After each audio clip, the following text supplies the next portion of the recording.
وقت بخیر دوستان، با آموزش اندازه‌گیری کودک به روش آسان در خدمتتون هستم. اولین اندازه دور گردن، متر و دور تا دور گردن حلقه میکنیم و روی گودی گردن فیکس میکنیم و اندازه به دست اومده رو یادداشت میکنیم. اندازه بعدی اندازه دور سینه است، متر و دور تا دور سینه حلقه میکنیم و علامت میزنیم.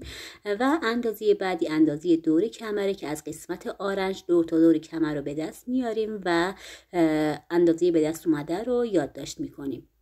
متر باید نه خیلی حالت آزاد و نه خیلی حالت شل و افتاده داشته باشه. اندازه بعدی اندازه دور باسن، برجسته ترین قسمت باسن رو مشخص میکنیم. متر دور تا دور باسن حلقه میکنیم به سمت جلو و اندازه به دست اومده رو یادداشت میکنیم.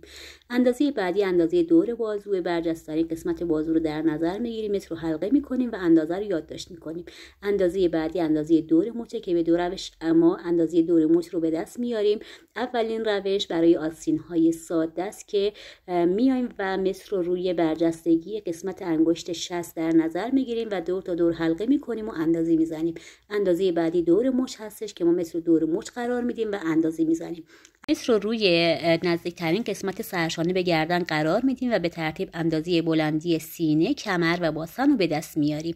برای بلندی باسن هم شما میتونید برجسته ترین قسمت باسن رو در نظر بگیرید، به سمت جلو بیارید و اندازه بلندی باسن رو مشخص کنید.